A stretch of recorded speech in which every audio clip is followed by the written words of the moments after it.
We black out here. We can't come out here and do it any kind of way we want to. Youngster, it never occurred to me that the Braxtons would become the villains. This tea is quite hot. There are claims of a bombshell, a down payment being tossed in someone's face, and sister on sister stealing. Tamar is being charged for having an affair with Toni's ex.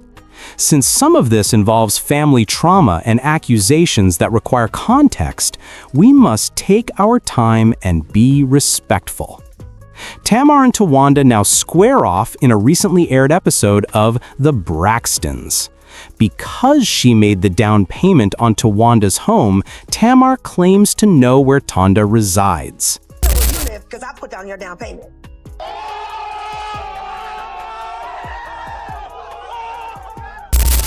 In addition, Tamar claims that Towanda has been using her credit cards without her consent for years. Put me for the past couple years on my credit card. Towanda, baby, I love her to pieces. But hide your stuff when she come over, because she snatched the wig off your head when you looked up. Tamar stole men, and Towanda retaliated with a nuke, claiming in particular that Tamar had an affair with one of Tony's ex-partners. Steal anything. You don't. You stole men. Who's the man that I stole? Tony's. You slept with them Oh, a few times. Who? What man? You not get the lead. Tamar retaliated against Tonda, saying, "It wasn't me. You were that person." Thus, the plot line implies that Tamar and Towanda are apart from one another from the previous season to this one.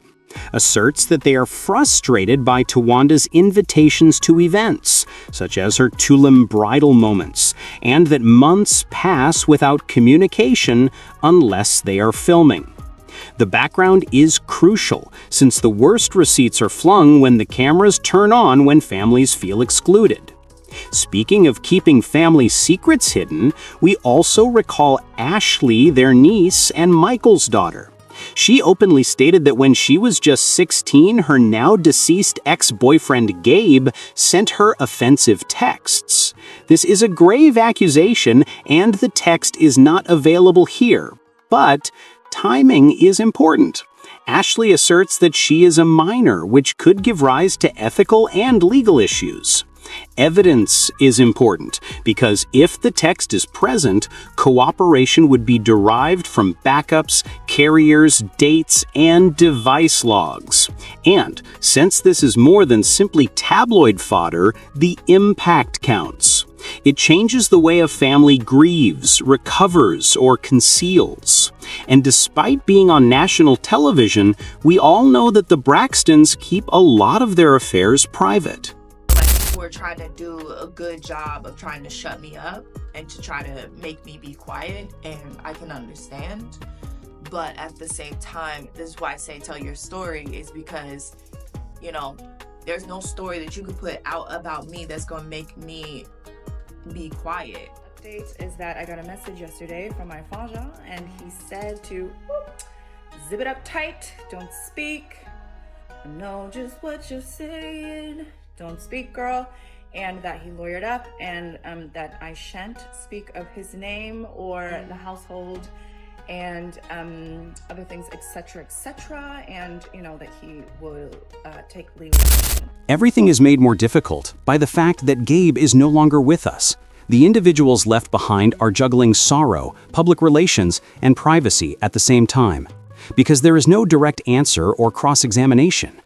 Tamar claims that she received a cease and desist when she tried to share Ashley's experience on her show, brought her to a podcast, and moved to a platform. Cease and desist and try to destroy my business.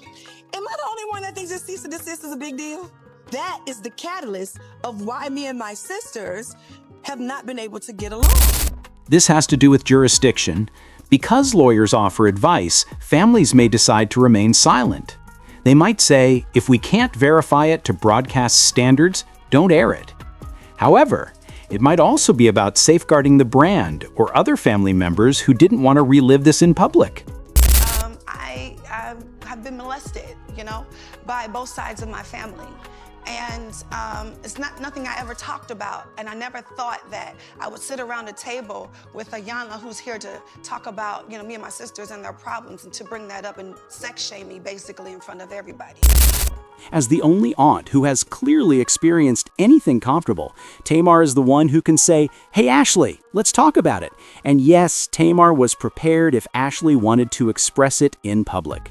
However, the family wanted to preserve the secret, therefore they didn't want her to. Everything is now coming to light. My credit card was stolen by you.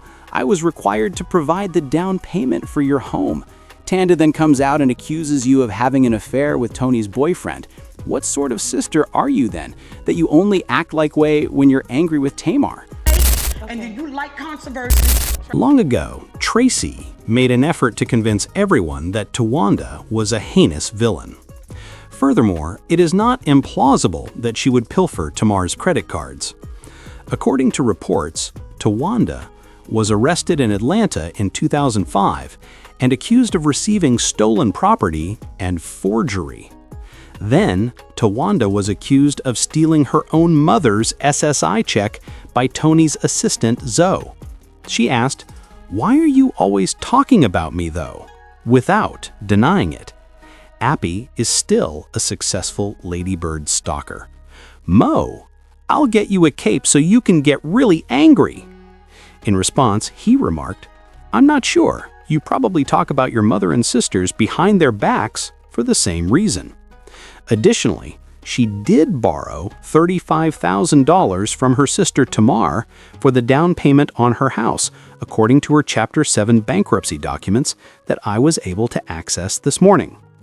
Documents showed that Towanda owed more than $500,000, and her sister Tamar was undoubtedly responsible for $35,000 of it. "I put down your down payment, so I know where you reside. From my perspective, it's obvious. Don't treat me like that and then want money from me later." As everyone is aware, Toni's past romances have been handled like adultery, and she maintains a fine public persona. We don't know if the alleged ex is from the 1990s, 2000s, or more recent times. Furthermore, we're not making assumptions or selecting random men to feed the algorithm because the name is censored. However, we are certain of one thing. Toni was prepared to fling their hands at whatever name Tamar had just mentioned. Toni looked down as Tamar crossed their hands and said, "You must not know who you're effing with, little girl. When family members fight, nobody wins. I don't understand why they still flaunt their black asses on national television, exposing the world to all of this. There is no living legend like Toni Braxton. Why are you all acting in this way? All I have to do is listen to you. How do you feel about the Braxtons and their entire mess? You know how we do. If you leave a comment, we'll discuss it further below. I'll talk to you all later. Goodbye." Thank you for watching again. To ensure you don't miss any of our next episodes, please remember to press the bell, like this video, and subscribe to this channel before you leave.